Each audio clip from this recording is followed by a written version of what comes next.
नारायण, राधे राधे। आज हम सब श्रीमद् भगवत गीता के पंचम अध्याय के कर्म संन्यास योग पर चर्चा करेंगे। ये बड़ा दिव्य योग है। यहाँ से इस अध्याय से कर्म संन्यास योग से व्यक्ति को गीता थोड़ा थोड़ा समझ में आने लगती है। भगवान और अर्जुन का संवाद है।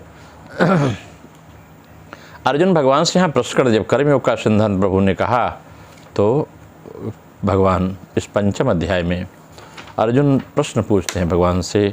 अर्जुन उवाच संन्यासं कर्मणा कृष्ण पुनर्योगं न संशसि यच्छेयं व्यौतयोरेकं तन्मे ब्रूहि सुनिश्चितम्। अर्जुन कहते हैं कि हे प्रभु, हे कृष्ण, आप कर्मों के स्वरूप से त्याग करने की और फिर कर्मयोग की प्रशंसा करते हैं। अतः इन दोनों साधनों में जो कर्म के स्वरूप का त्याग है और कर्म योग है, इसमें एक निश्चित रूप से कल्याणकारक जो हो वह है आप मेरे लिए कहिए, मैं वही करूं। मैं कर्म योग करूं या कर्मों के स्वरूप का त्याग करूं, मुझे यह चर्चा करिए। भगवान अगर इसकी हम व्याख्या करते हैं, इसका भावार्थ निकालते हैं, तो यह निकलता है कि संन्यासम कर्मणा कृष्ण, जो कि कौटुंबिक यानी परिवार के क्लेश स्नेह के कारण अर्जुन के मन में युद्ध न करने का जो भाव पैदा हो गया था, इसके समर्थन में अर्जुन ने पहले अध्याय में कई तर्क और युक्तियां भी भगवान के सामने रखी थी। उन्होंने युद्ध करने को पाप बताया था। वे युद्ध न करके भिक्षा के द्वारा भिक्षा अन्न प्राप्त करके जीवन निर्वाह करना अर्जुन श्रेष्ठ समझते लगे थे। उन्होंने निश्चय कर लिया था और भगवान से भी स्पष्ट कर दिया था कि मैं किसी भी स्थिति परिस्थिति में आ जाए हम, लेकिन मैं युद्ध नहीं करूंगा। प्रायः वक्ता के शब्दों का अर्थ श्रोता अपने अपने हिसाब से निकाल लिया करते हैं। जैसा श्रोता का स्तर रहता है सुनने का, समझने का, वैसा ही श्रोता उसका अर्थ निकालते हैं, जबकि वक्ता का भाव कहीं और रहता है। स्वजनों को देखकर अर्जुन के हृदय में जो मोह पैदा हुआ, उसके अनुसार उन्होंने युद्ध रूप कर्म के त्याग की बात उचित समझा। वो समझते थे कि युद्ध रूपी जो कर्म है इसका त्याग कर जो अपने ही तो मारे जाएंगे। अतः भगवान के शब्दों को वे अपने विचार के अनुसार समझ रहे थे। भगवान कर्मों के स्वरूप से त्याग करके प्रचलित प्रणाली के अनुसार तत्व ज्ञान प्राप्त करने की ही प्रशंसा कर रहे हैं। पुनर्योग न संशति, पुनर्योग न संशसि, मतलब यहाँ भगवान ने कर्मयोग को दूसरे किसी साधन के बिना अवश्यमेव तत्व ज्ञान प्राप्त होने की बात कही। कर्मयोगी जब आप होंगे, कर्म करते हुए केवल अपना कार्य करिए, सब में तुझ में राम, मुझ में राम, सब में राम समाया, जब ये भाव रखेंगे तो हर जगह ब्रह्म के दर्शन होंगे। उसी को लक्ष्य करके अर्जुन भगवान से कह रहे हैं कि कभी तो आप ज्ञान योग की प्रशंसा करते हैं और कभी कर्म योग की प्रशंसा करते हैं। इस प्रकार अर्जुन ने जो बातें भगवान से पूछी है इस पंचम अध्याय कर्म संन्यास योग में, उसके उत्तर में भगवान ने कहा कर्मयोग श्रेष्ठ है। कर्मयोगी सुखपूर्वक संसार बंधन से मुक्त हो जाता है। कर्मयोग के बिना सांख्य योग का साधन सिद्ध होना कठिन है, परंतु कर्मयोगी शीघ्र ही ब्रह्म को प्राप्त कर लेता है। इस प्रकार कहकर भगवान अर्जुन को यह बताना चाह रहे हैं कि कर्मयोग ही तेरे लिए शीघ्रता और सुगमता पूर्वक ब्रह्म की प्राप्ति कराने वाला है। अतः हे योगी, हे अर्जुन, तू कर्मयोग का ही अनुष्ठान कर। अर्जुन के मन में मुख्य रूप से अपने कल्याण की इच्छा थी, इसलिए वे बार बार भगवान के सामने श्रेय विषय जिज्ञासा रखते हैं। अर्जुन चाहते थे मैं विजयी हूँ, मेरा सम्मान बढ़े, मैं युद्ध को जीत भी लूँ। साधक की सफलता में देरी का कारण यही है कि कल्याण की इच्छा से जब होती है तो पूरी तरह जागृत नहीं हुई है। साधना की सफलता में देरी का कारण भी यही है कि कल्याण की इच्छा पूरी तरह जागृत नहीं हुई है। जिस साधकों में तीव्र वैराग्य नहीं है, वे कल्याण की इच्छा जागृत होने पर कर्मयोग का साधन सुगमता पूर्वक कर सकती हैं। अर्जुन के हृदय में भोगों से पूरा वैराग्य नहीं है। उनके अंदर कुछ भोग की इच्छा है, पर उनमें अपने कल्याण की इच्छा है, इसलिए वे कर्मयोग के अधिकारी हैं। अर्जुन मृत्युलोक के राज्य की बात तो क्या, त्रैलोक्य का राज्य भी नहीं चाहते, परंतु वास्तव में अगर देखा जाए, भाव को समझा जाए श्रीमद् भगवद गीता में, तो राज्य के ही नहीं, राज्य तथा भोगों को सर्वथा नहीं चाहते, ऐसी बात नहीं है। वे कहते हैं कि युद्ध में कुटुंबी जनों को मारने से जो विजय प्राप्त होती है, मैं वह विजय नहीं प्राप्त करना चाहता। इसका तात्पर्य है कि कुटुंबी जनों को मारे बिना अगर विजय मिल जाए, राज्य मिल जाए, तो अर्जुन लेने को तैयार हैं। दूसरे अध्याय के 5वें श्लोक में अर्जुन ने यही बात कहते हैं, गुरुजनों को मारकर भी भोग भोगना ठीक नहीं है। इससे यह बात स्पष्ट होती है कि गुरुजनों को मारे बिना अगर राज्य मिल जाए तो स्वीकार कर लूँगा।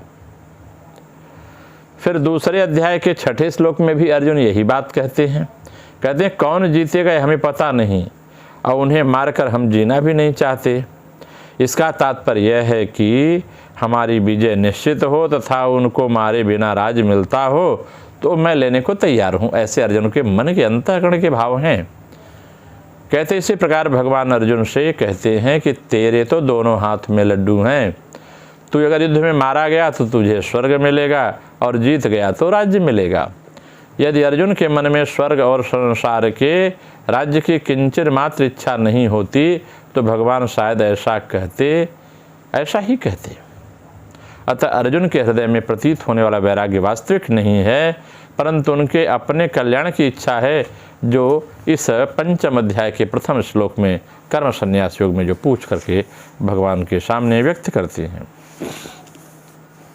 अगर हम इसे क्रियायोग के माध्यम से आध्यात्मिक व्याख्या करें इस श्लोक की, तो कहते हैं संसार चलाने में कर्म को छोड़ने से काम नहीं चलेगा। कर्म संसार में आए हैं तो कर्म करना पड़ेगा, परंतु कर्म करना भी बहुत समसापेक्ष है। कर्म करने से ही कर्म सिद्धि होगी, इसका भी सर्वदा कोई निश्चय नहीं है। हम जो काम करते हैं जरूर नहीं है कि उसका हमें परिणाम ही मिले, हमेशा निश्चित नहीं है। परिणाम कभी हमारे पक्ष में भी आते हैं, कभी विपक्ष में आते हैं। उस समय धैर्य रखना चाहिए, यही कर्मयोग है। कर्म करते रहने पर परस्पर नाना प्रकार के विरोधी स्वभाव आते हैं, कभी अपने अनुकूल, कभी अपने प्रतिकूल। अतः एवं कर्म करके आत्मदर्शन करना असंभव जान पड़ता है। ऐसा लगता है कि मानो अपनी शक्ति पर्याप्त नहीं है।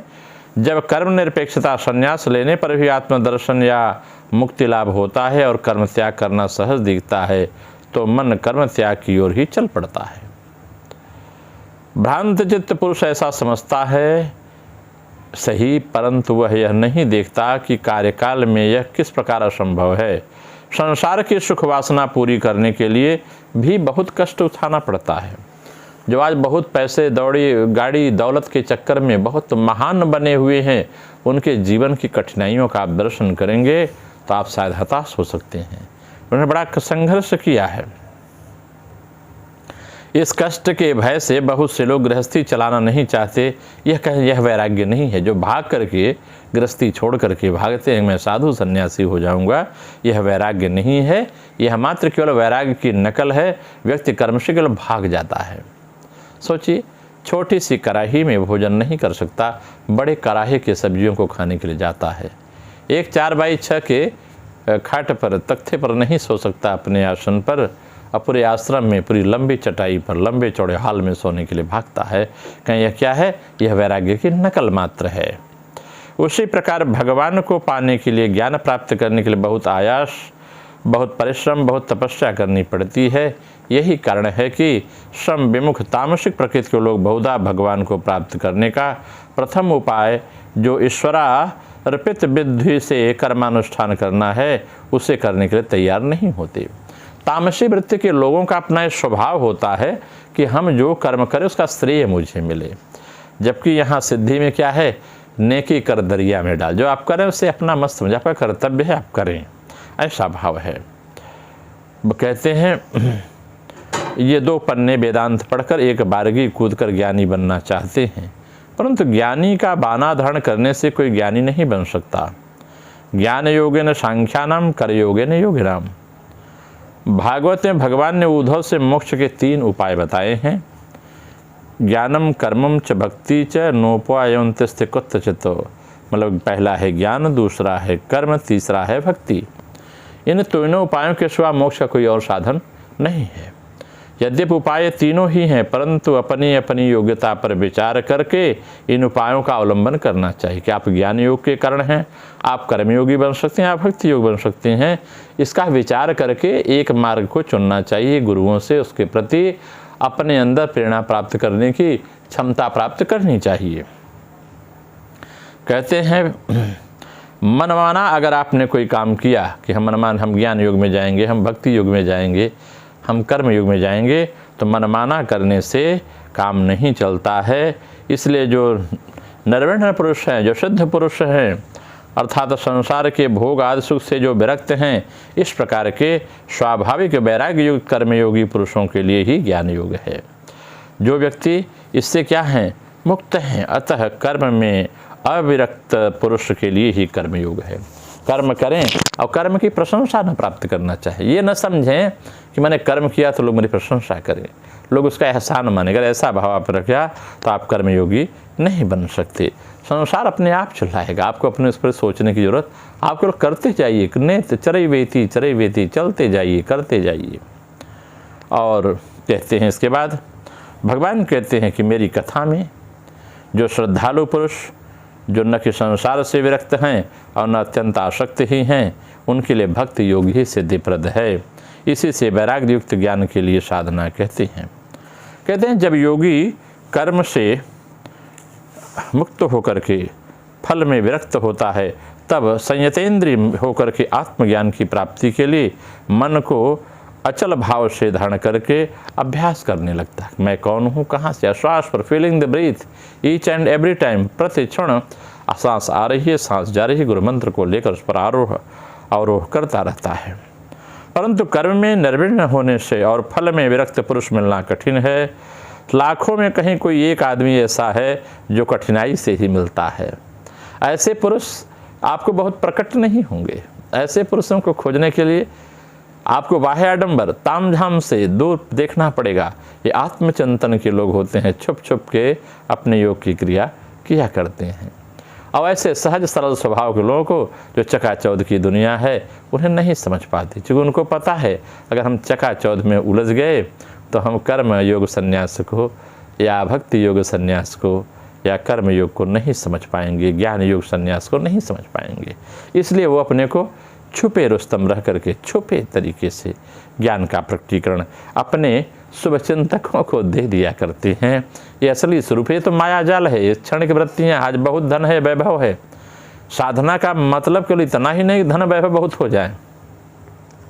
जैसे आपके बैंक में बहुत पैसा है, आप गाली देके भी जाओगे कैशियर के पास, चेक दोगे तो पैसा दे देगा। अब आपके अकाउंट में कुछ भी नहीं है, कितना आप नए विनय करो, विनती करो, वह आपको कुछ देने के लिए तैयार नहीं होता है, आपको धीरे गेट से बाहर करा देता है। उसी प्रकार साधना क्षेत्र में इस बात को समझना चाहिए।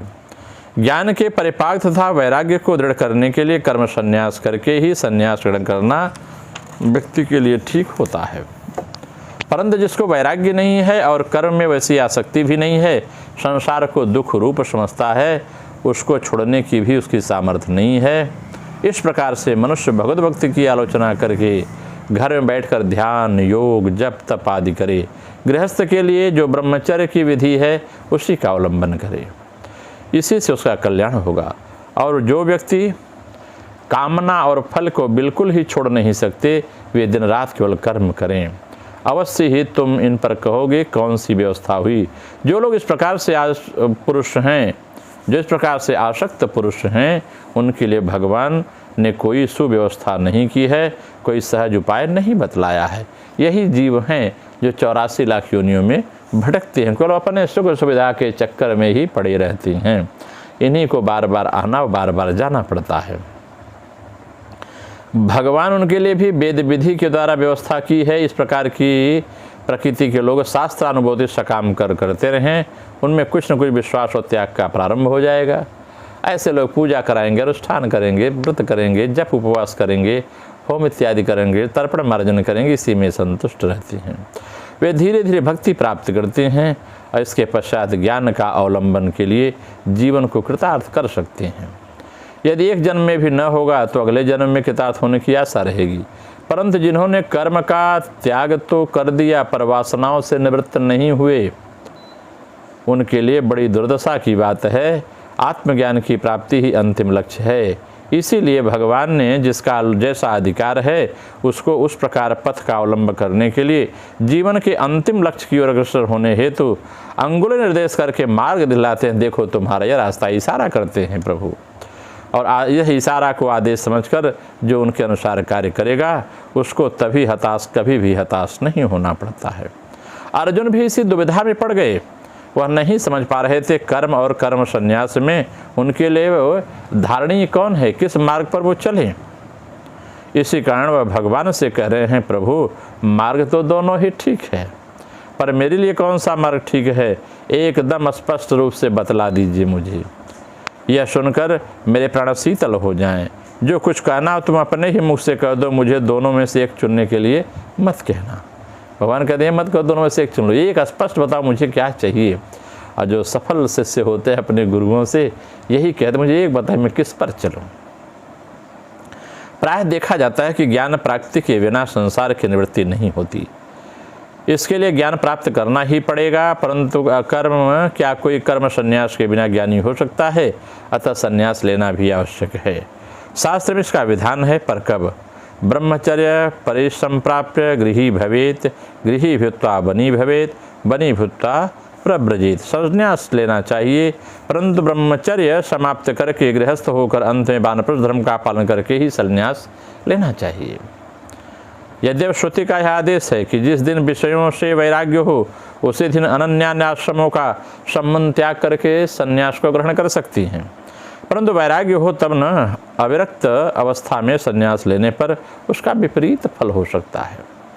जैसे युवावस्था है, कामोन्मत्त हो सकता है व्यक्ति, तो उसमें संन्यास धारण करेंगे तो संन्यास क्षीण हो सकता है, संन्यास धर्म में बाधा आ सकती है।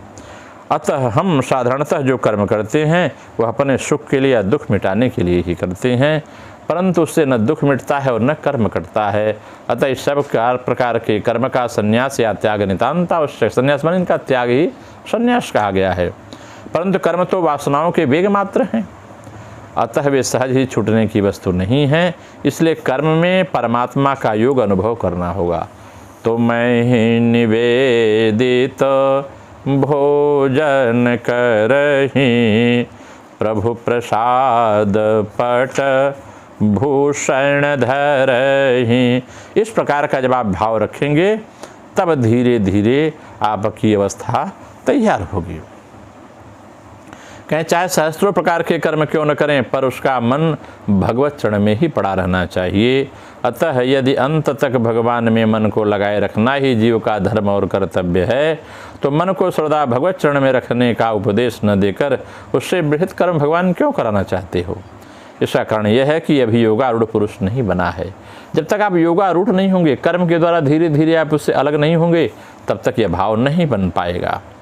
वह केवल आरूढ़ है मात्र है, कर्म का नशा अभी भी उसका नहीं गया है।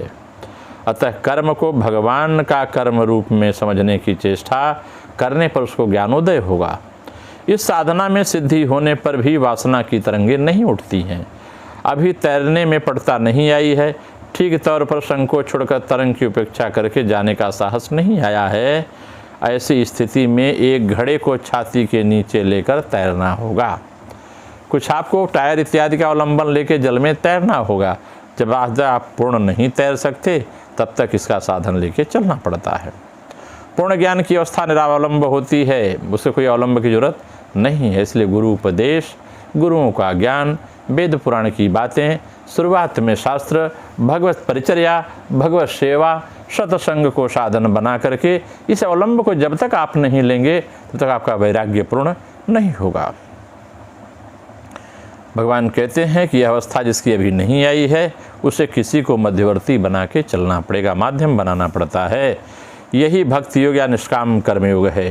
केवल कपड़ा रंग के संन्यास ग्रहण करने से काम नहीं चलेगा, इससे दोष लगता है। हमने भगवाधरण किया है, अगर हम इस अवस्था को नहीं करते हैं तो दोष के लोग भागी होते हैं। कर्म द्वारा अंतःकरण शुद्ध करके ज्ञानाधिकारी होना पड़ेगा।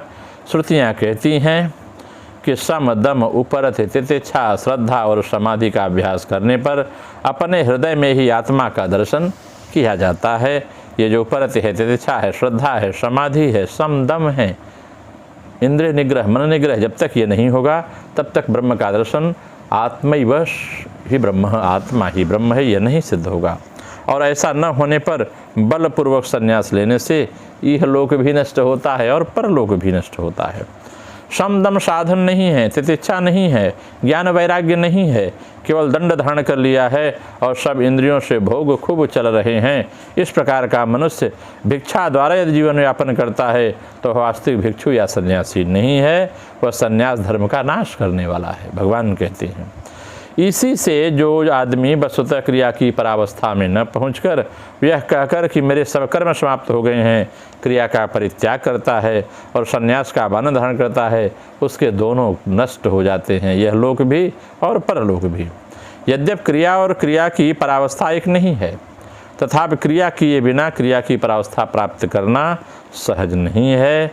जब हम यह विचार करके देखते हैं कि कर्म यानी साधन किए बिना संन्यास नहीं होगा तो सारी गड़बड़ी मिट जाती है। यही अभ्यास होना, जब तक हम कर्म नहीं करेंगे तब तक कर्म से लिप्त नहीं हो। जैसे हमने भूख लगी है और हमने भरपेट भोजन नहीं किया है तो भूख की इच्छा बनी रहेगी, और जब पूरा पेट भर जाएगा तो फिर भूख की इच्छा नहीं होती। कर्म करते करते धीरे धीरे व्यक्ति भगवदोन्मुखी जब हो जाता है तो उसका मनोरथ सिद्ध होता है। यही बात अर्जुन भगवान से पूछते हैं। नमो नारायण, राधे राधे।